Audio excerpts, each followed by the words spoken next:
Assalamualaikum warahmatullahi wabarakatuh. Nama saya Fitria Fenalasud dengan NIM 41200033 akan menjelaskan tentang masa kejayaan peradaban dinasti Abbasiyah. Pada periode pertama, pemerintahan Abbasiyah mencapai pada keemasan. Secara politis, para khalifah ini sangat kuat dan merupakan pusat kekuasaan politik sekaligus agama. Di sisi lain, kemakmuran masyarakat mencapai tingkat tertinggi. Periode ini juga berhasil menyiapkan landasan bagi perkembangan filsafat dan ilmu pengetahuan dalam Islam. Peradaban dan kebudayaan Islam tumbuh dan berkembang bahkan mencapai kejayaan pada masa Abbasiyah. Hal tersebut dikarenakan dinasti Abbasiyah pada periode ini lebih menekankan pembinaan peradaban dan kebudayaan Islam daripada perluasan wilayah. Di sini letak perbedaan antara dinasti Umayyah dan dinasti Abbasiyah.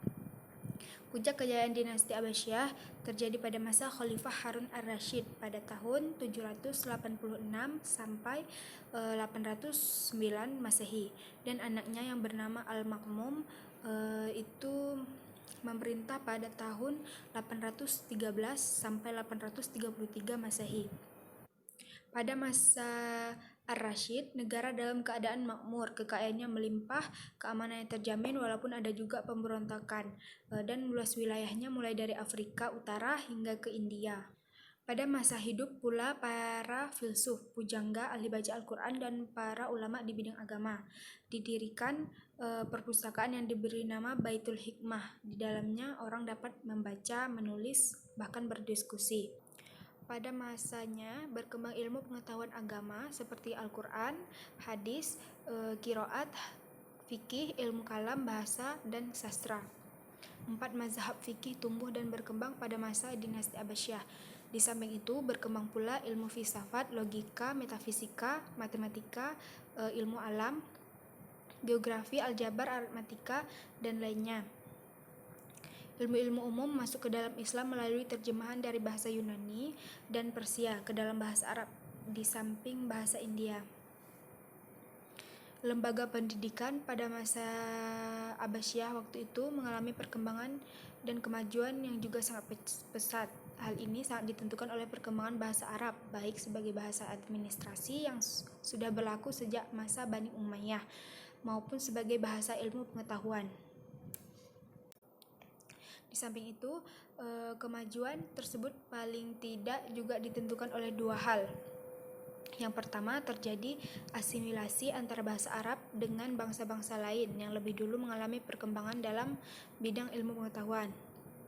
Yang kedua, gerakan penerjemah berlangsung dalam 3 fase. Fase yang pertama pada masa Khalifah Al-Mansur hingga Harun ar-Rasyid. Pada fase ini, yang banyak diterjemahan adalah karya-karya dalam bidang astronomi dan mantik.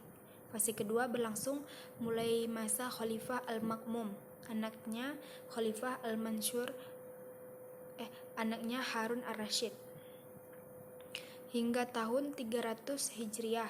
Buku-buku yang banyak terjemahan adalah dalam bidang filsafat dan kedokteran. Pada fase ketiga berlangsung setelah tahun 300 Hijriah, terutama setelah adanya pembuatan kertas.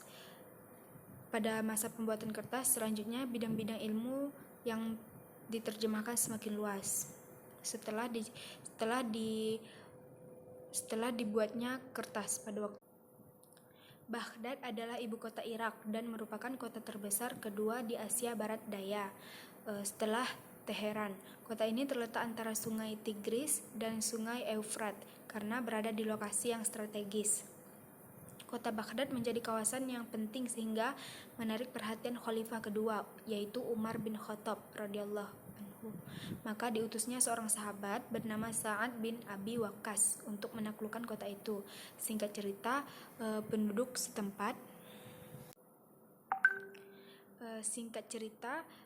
penduduk setempat menerima agama Islam sangat baik pada waktu itu, hingga agama yang dibawa oleh Rasulullah ini dipeluk oleh mayoritas masyarakat di Baghdad.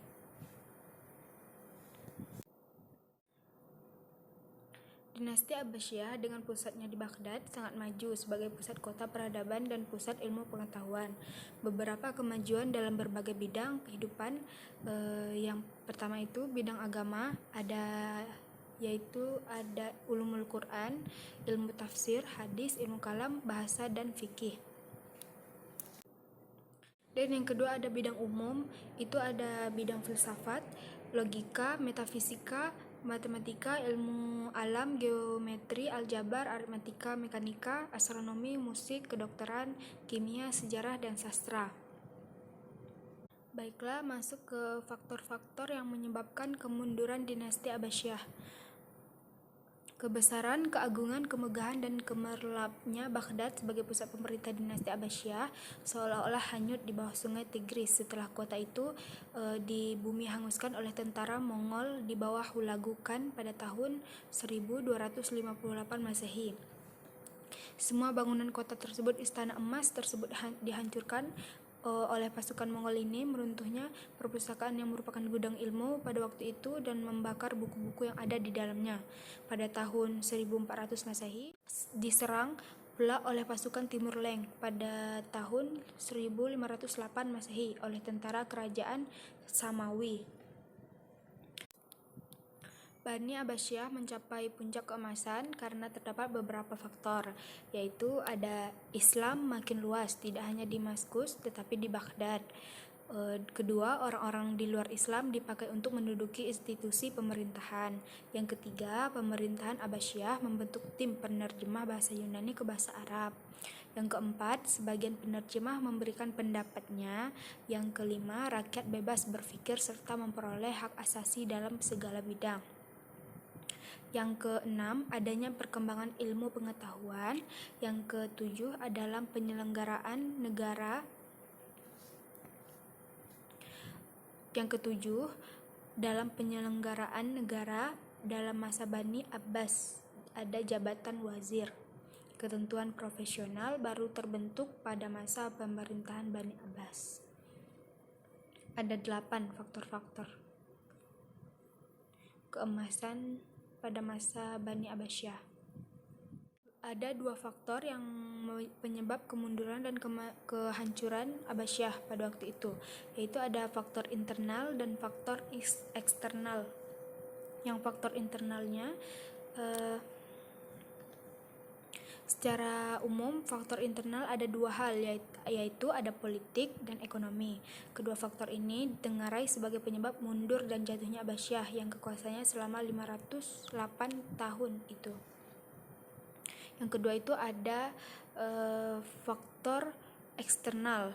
Faktor eksternal ini kemunduran dinasti Abbasiyah yang disebabkan oleh faktor oleh sejarawan, biasanya meliputi 2 hal, yang karenakan perang salib dan kedua karena serangan bangsa Mongol.